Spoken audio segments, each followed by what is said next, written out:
मेरे YouTube channel में आपका स्वागत है।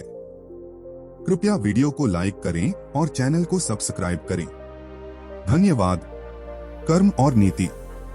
एक समय की बात है जब गौतम बुद्ध अपने शिष्यों के साथ एक गांव में गए।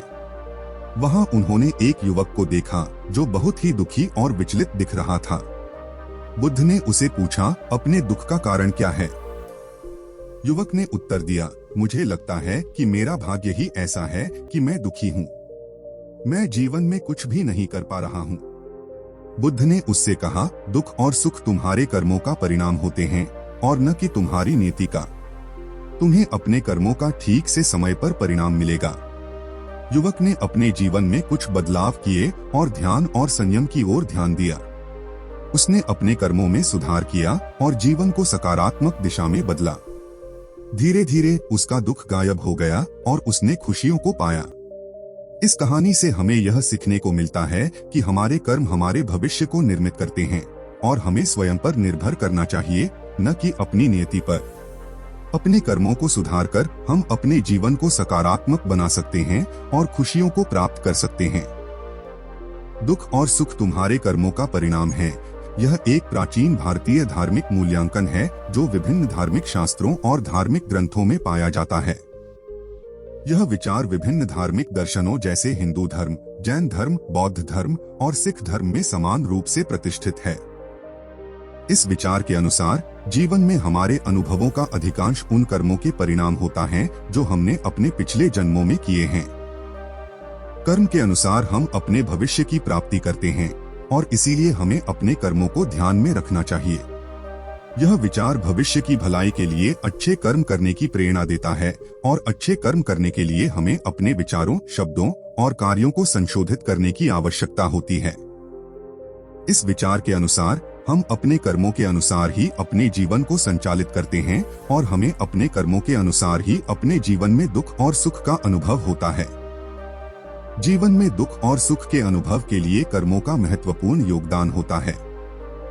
हमारे कर्म हमारे भविष्य को निर्मित करते हैं और हमें अपने कर्मों के अनुसार ही अपने जीवन को संचालित करना पड़ता है। कर्मों की विशेषता यह है कि वे अपने परिणाम को उत्पन्न करते हैं और इसीलिए वे हमारे भविष्य को निर्मित करते हैं। कर्मों के अनुसार ही हम अपने जीवन के विभिन्न पहलुओं को संचालित करते हैं, जैसे कि हमारे स्वास्थ्य, समृद्धि, संबंध और अनुभव।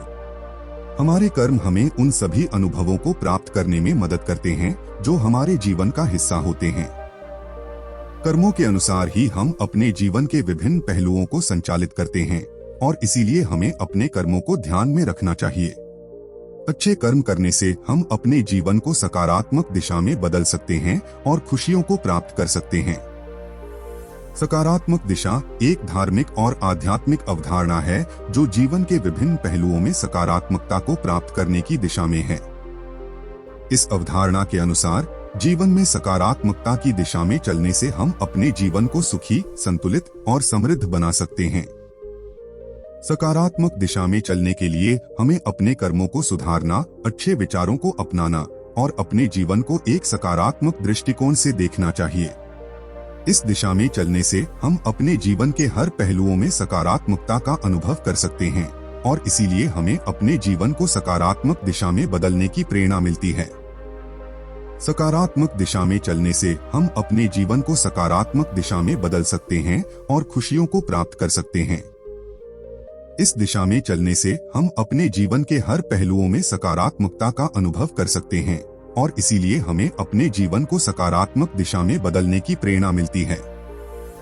नियति एक धार्मिक और आध्यात्मिक अवधारणा है जो विश्वास करती है कि हर एक व्यक्ति का जीवन एक पूर्व निर्धारित योजना अनुसार होता है और इस योजना के अनुसार वह अपने कर्मों के फल को भोगता है।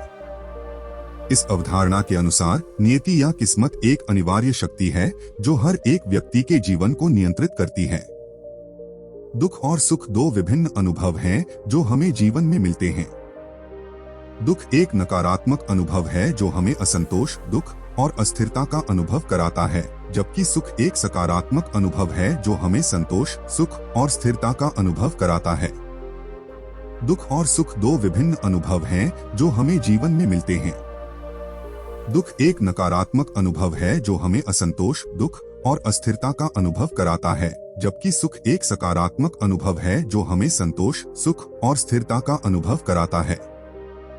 दुख और सुख, ये दो शब्द हमें जीवन में अक्सर सुनने को मिलते हैं। दुख वह अनुभव है जो हमें दुखी बनाता है, जबकि सुख वह अनुभव है जो हमें खुश बनाता है। ये दोनों ही अहम भावनाएं हमारे जीवन का हिस्सा हैं, जो हमें हमारे अनुभवों के माध्यम से सिखाते हैं। दुख और सुख के बारे में बात करते समय अक्सर हम इन्हें एक दूसरे के विपरीत बताते हैं, लेकिन क्या हमने कभी सोचा है कि ये दोनों ही भावनाएं एक दूसरे के बिना असंभव हैं? क्या दुख के बिना हम सुख का महत्व नहीं समझ सकते हैं, और क्या सुख के बिना हम दुख का महत्व नहीं समझ सकते हैं? दुख और सुख की अद्वितीयता और अद्वितीयता के बारे में बात करते समय एक अद्वितीय दृष्टिकोण हमें यह बताता है कि ये दोनों ही भावनाएं हमारे जीवन का हिस्सा हैं। दुख और सुख एक दूसरे के विपरीत नहीं हैं, बल्कि ये दोनों ही हमारे जीवन के एक पूरक हैं। दुख और सुख से बाहर कैसे निकलें? एक अनूठा दृष्टिकोण। जीवन का एक अद्वितीय और अनिवार्य हिस्सा है दुख और सुख। ये दोनों ही भावनाएं हमारे जीवन में आती जाती रहती हैं, और हमें इनके साथ सहयोग करना सीखना चाहिए। लेकिन क्या हम इन भावनाओं से बाहर निकल सकते हैं? क्या हम अपने जीवन को एक नई दिशा में ले जा सकते हैं? यह बिल्कुल संभव है, और इसके लिए हमें कुछ अनूठे दृष्टिकोण की आवश्यकता होती है। पहले तो हमें यह समझना होगा कि दुख और सुख हमारे अंतर्निहित हिस्से हैं, और हमें इनके साथ जीना होगा। यह बिल्कुल सही है कि दुख हमें अधिक समझने और संवेदनशील बनाता है, लेकिन इसका यह मतलब नहीं है कि हमें इसके गहराई में डूबने की आवश्यकता है। हमें इसे समझकर और इसके साथ सहयोग करके आगे बढ़ना होगा। सुख के मामले में भी हमें यह समझना होगा कि यह एक अनिवार्य हिस्सा है, और हमें इसके साथ सहयोग करना होगा। सुख हमें खुशियां और संतुष्टि देता है, लेकिन इसका यह मतलब नहीं है कि हमें इसके लिए अपने जीवन का अंत तक इंतजार करना चाहिए। हमें इसे समझकर और इसके साथ सहयोग करके आगे बढ़ना होगा। दुख और सुख से बाहर निकलने का एक और तरीका है कि हम इन्हें अपने जीवन के एक अंग के रूप में स्वीकार करें। जब हम इन्हें एक साथ लेते हैं, तो हम इनके साथ अधिक अच्छे संबंध बना सकते हैं। यह हमें अधिक संतुष्टि और खुशियां देता है, और हमें अधिक उत्साही और उत्साही बनाता है। अगला तरीका है कि हम अपने जीवन के अन्य क्षेत्रों में ध्यान दें। जब हम अपने जीवन के अन्य क्षेत्रों में ध्यान देते हैं, तो हम अपने दुख और सुख को एक नई दिशा में ले जा सकते हैं। यह हमें अधिक संतुष्टि और खुशियां देता है, और हमें अधिक उत्साही और उत्साही बनाता है। जब ये दोनों भावनाएं साथ में मिलती हैं, तो हमें क्या करना चाहिए? यह एक अहम प्रश्न है, जिसका उत्तर हर व्यक्ति के लिए अलग अलग हो सकता है।